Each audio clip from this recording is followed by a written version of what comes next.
the University of Lagos or the Lagos State Universities, an advisor to the Federal Attorney General at some point, a United Nations staff member, or a state attorney general, or later as vice president and at some point even acting president. Throughout these experiences, I arrived at the very firm conclusion that the civil service holds the key to a nation's success. And I'll repeat that the civil service holds the key to every nation's success. And this is not because civil servants are inherently special, but because by the very design of modern society, government is the legal and accepted vehicle that exists to make life better for the people. The people entrust the government. And of course, when we say government, that includes the executive, the judiciary, and the legislature, and the public service that supports them with the authority to initiate and implement policies, to regulate economic and social activities, to maintain law and order, to deliver justice, and provide public goods. In turn, public servants themselves have the privilege and responsibility to serve, ensuring that government functions efficiently and effectively. When public services are executed by well-trained, well-resourced, and motivated professionals, economies thrive, businesses grow, jobs are created, lives improve. But where the public service is weak, or is disorganized, or self-serving, progress is stalled, opportunities are lost, the economy suffers. I think that Nigeria offers many examples of how our civil service has driven national progress.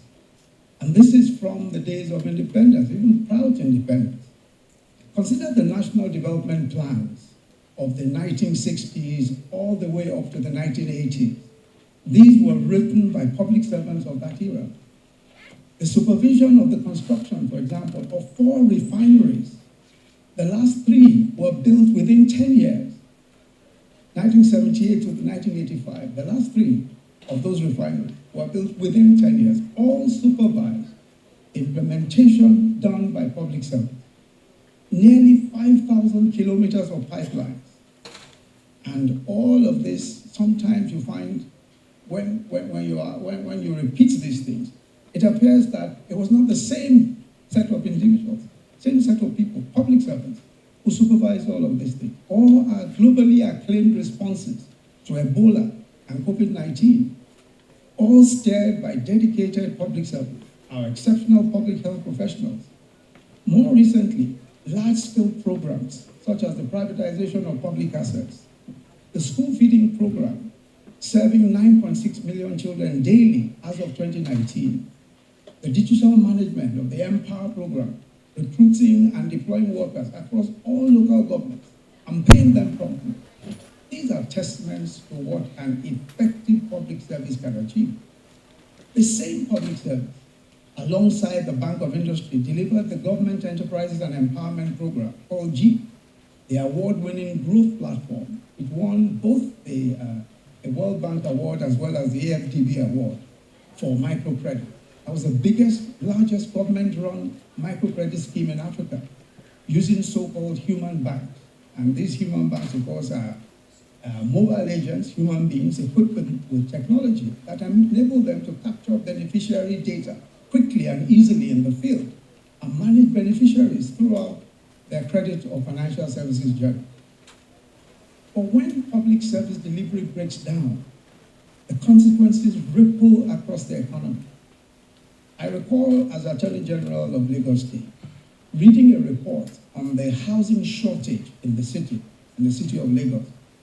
And one major cause that was identified was the slow resolution of landlord and tenant disputes in the magistrate courts, which discouraged investments in rental properties.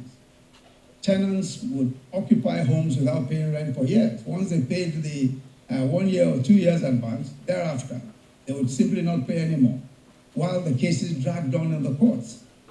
The result was that those who would have invested in low to middle level houses for rent invested instead in stocks, shares, and other things.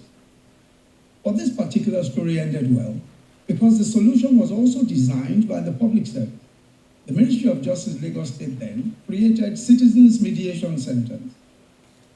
And these were trained mediators who were at first lawyers in the Ministry of Justice, who successfully concluded over 8,000 cases annually. These are landlord and tenant cases, compared to fewer than 2,000 in the magistrate courts. So clearly, when public systems fail, everyone suffers. But when the public service sees itself as a resource to solve problems, the possibilities for transformational change are limitless. Consider again the daily challenges that entrepreneurs face when trying to register companies, to secure certifications, or obtain necessary approvals. Every time there is a delay, or every time some public officer tells them to come back next week, instead of resolving the issues today, we're not just postponing one person's success and prosperity, we're postponing opportunities for many others whose livelihoods depend on that business succeeding. In short, when a public officer becomes an obstacle, they directly undermine national prosperity. And in today's volatile, uncertain, complex, and global environment, governments and the services that they provide must be agile, must be innovative, must be scalable, must be effective. In any event, effective policymaking must respond to the evolving realities. Innovation is no longer optional. It's a core function of government. So regulatory frameworks must continuously respond to new developments in order to unlock the opportunities while protecting the public interest. An effective public service today must also see the private sector as a crucial partner. The public service exists to facilitate enterprise and to support the private sector. And this fact is a fundament of a dynamic and productive relationship between the public and private sectors in our nations. In 2016, for instance, as young entrepreneurs in Nigeria sought to build digital payment platforms, outdated regulations recognized only the traditional banks. The Central Bank of Nigeria, however, responded creatively, establishing the Payment Service Provider License Framework. And this categorized licenses into 4 broad groups. They issued licenses for switching and processing. This is backbone infrastructure for payment processing companies.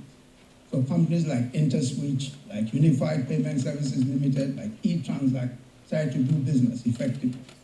They issued mobile money operations licenses, the MNO licenses, for digital wallets and mobile payments. So companies like Paga and OPay and Kuda, the Kuda Microfinance Bank, and PalmPay, etc., were able to give birth to their businesses and grow their businesses effectively. Payment solution services covering the super license, which is agent network management for financial inclusion, like First Money agents, etc.